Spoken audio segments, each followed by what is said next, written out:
Allá de la información. El recorrido por los hechos de Medio Oriente en Análisis UNAL.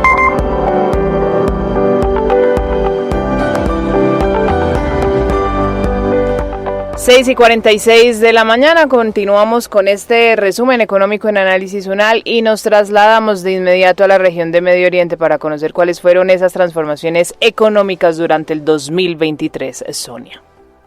Eliana, vale la pena empezar recordando que en el mes de junio se llevó a cabo la edición número 49 de la Comisión Regional de la OMT para Oriente Medio, en la que se evaluó el objetivo conjunto de priorizar el turismo en la región y avanzar en planes compartidos para su futuro. Sumada a esta apuesta económica, pues está la inversión hecha por empresarios árabes en escenarios deportivos como el fútbol, lo que ha dado lugar a que se hable acerca del desplazamiento del petróleo como principal fuente económica de la región. Vamos a hablar sobre estos nuevos desafíos económicos que tuvo la región durante el año y que tendrá seguramente a lo largo del año 2024 con el profesor Jorge Araneda. Él es doctor en Relaciones Internacionales de Medio Oriente de la Universidad de Ankara y director ejecutivo de El Intérprete Digital. Profesor, feliz mañana y nuevamente gracias por acompañarnos.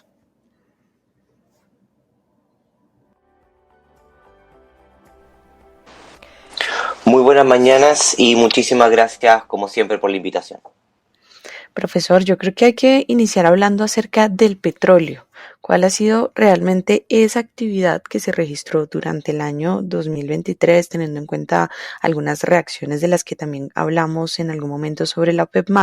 y también cuáles son esas variaciones más relevantes en general en todo lo que es la región de Medio Oriente? Como siempre, una muy buena pregunta y una excelente inicio en términos de lo que ha sido un año bastante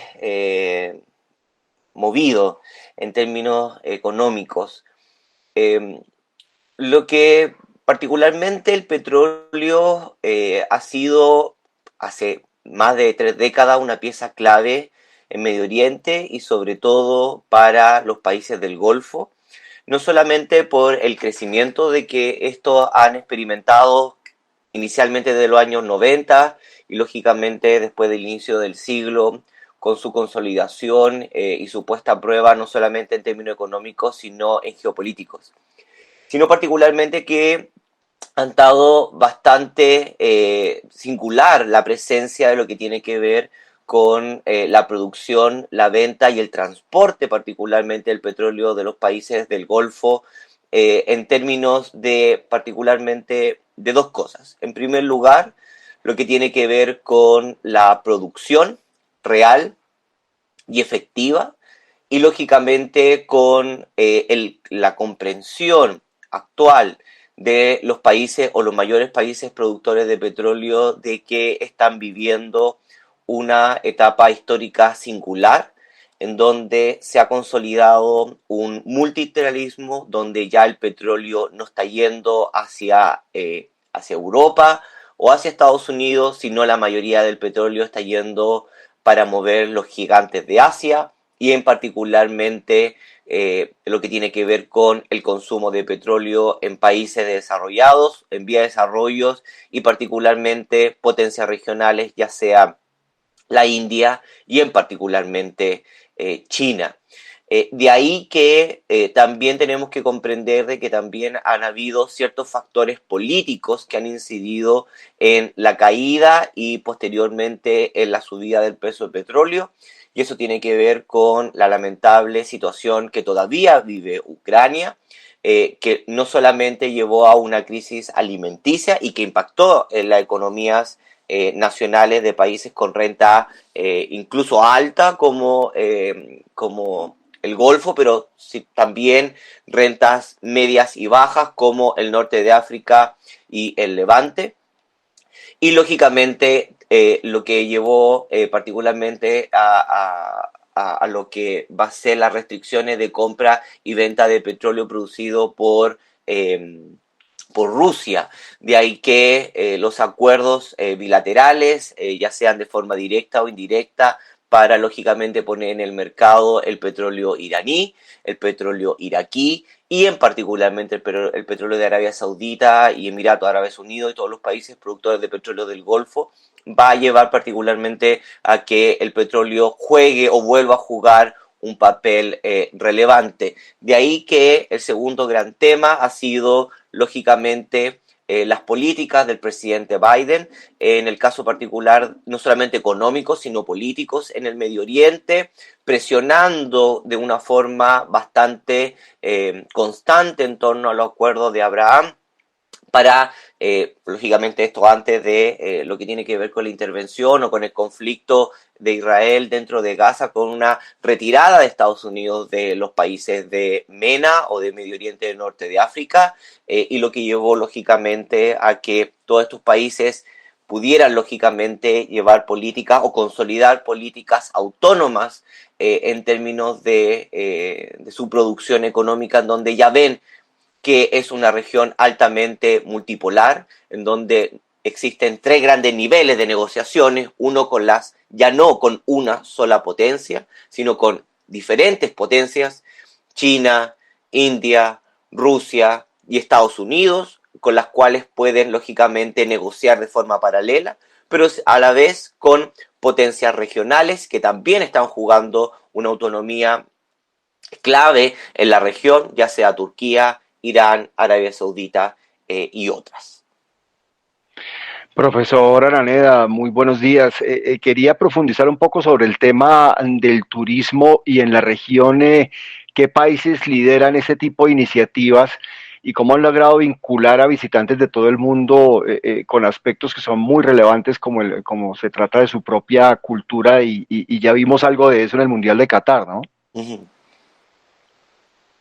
Sí, particularmente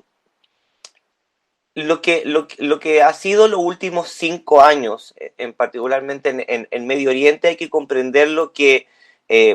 lógicamente, con la guerra de Gaza y sus repercusiones regionales, que ha dominado como la cobertura informativa, es fácil olvidar que durante la mayor parte del año la tendencia de la región fue particularmente hacia la distensión, el acercamiento y la normalización de los vínculos económicos y también políticos. Y esto, como se llama, como lo mencionaba, tiene que ver con una percepción generalizada de la creciente retirada de Estados Unidos y el fortalecimiento de otros. Hay que recordar la normalización de este año entre Arabia Saudita, Irán y otras formas, y también los acuerdos, lógicamente, que se han llevado con Pekín. Esto le ha dado un impulso, no solamente en términos securitarios, de presentarse, pero no solamente presentarse, sino tener datos en la mano de que tanto países como históricamente turísticos como Jordania, Egipto, y lógicamente con la apertura de los mercados, como se llama, turísticos del Golfo, son países que son seguros de visitar, que tienen la capacidad y la infraestructura turística para no solamente recibir, sino acrecentar particularmente la oferta turística. He tenido el privilegio de poder viajar por la región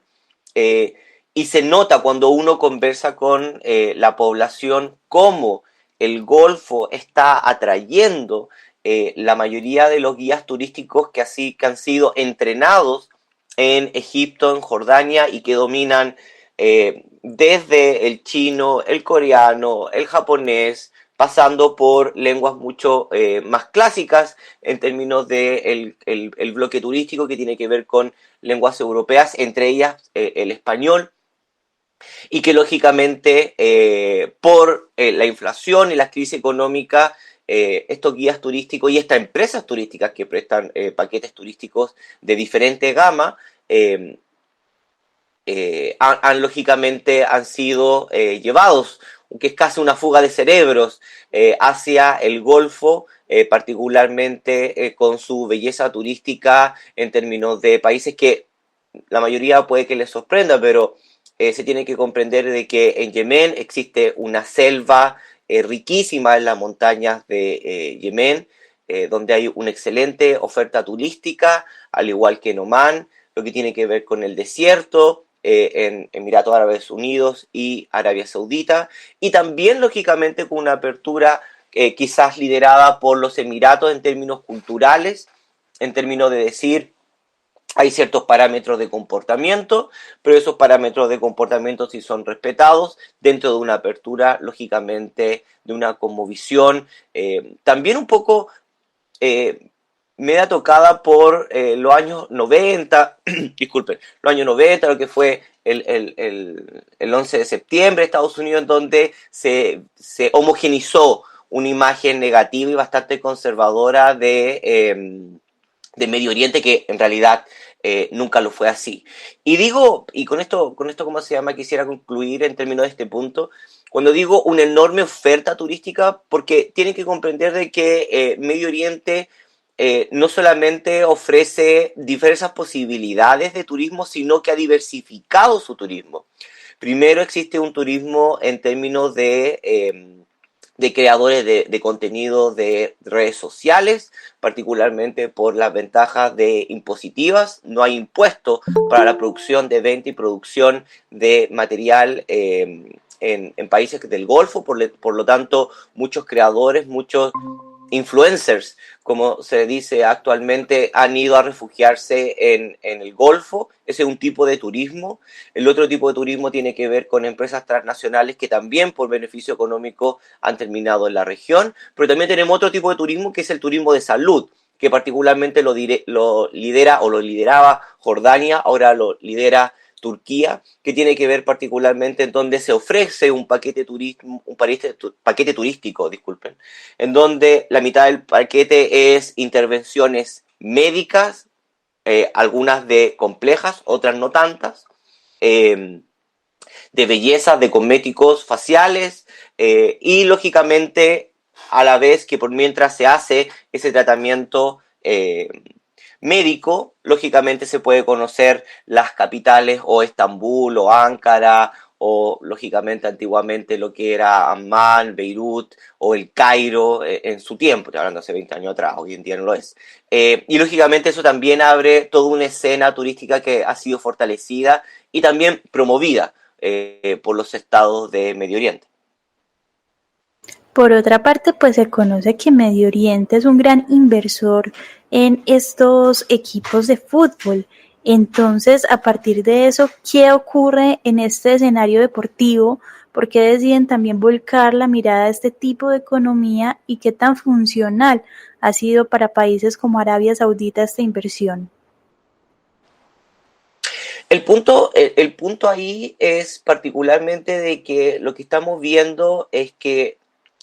Medio Oriente y particularmente el Golfo, en donde se centra no solamente la inversión extranjera, sino la inversión nacional o la reinversión nacional, tiene que ver con que el Golfo ha podido comprender y también ha podido crear planes sólidos, o sea, particularmente planes coherentes, en donde ha tratado de crear y a posicionarse como un hub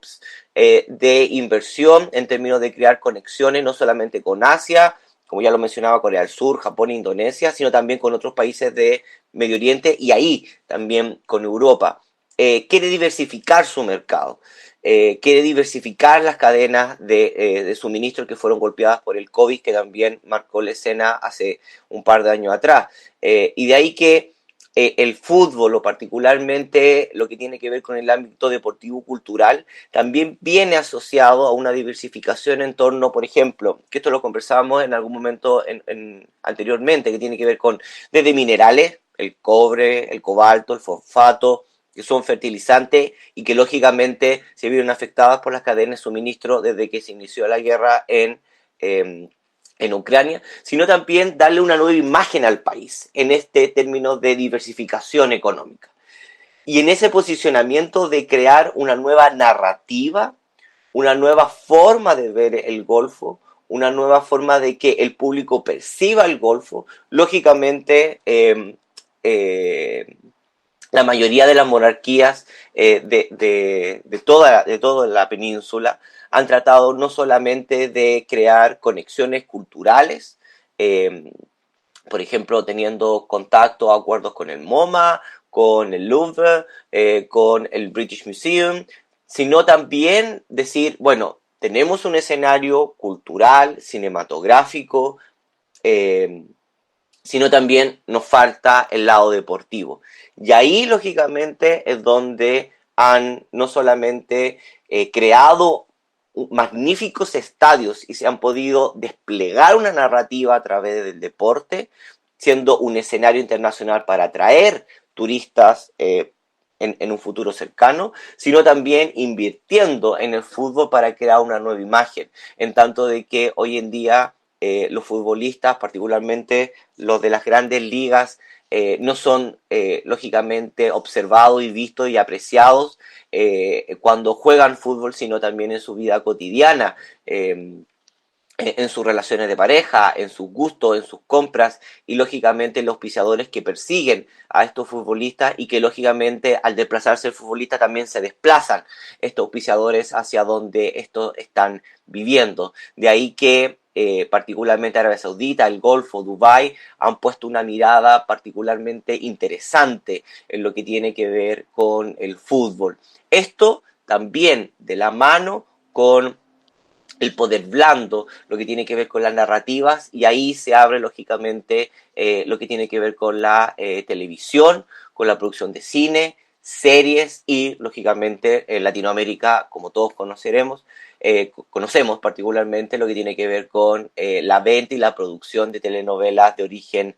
turco, que también lógicamente el fútbol es parte de la narrativa de estas producciones cinematográficas.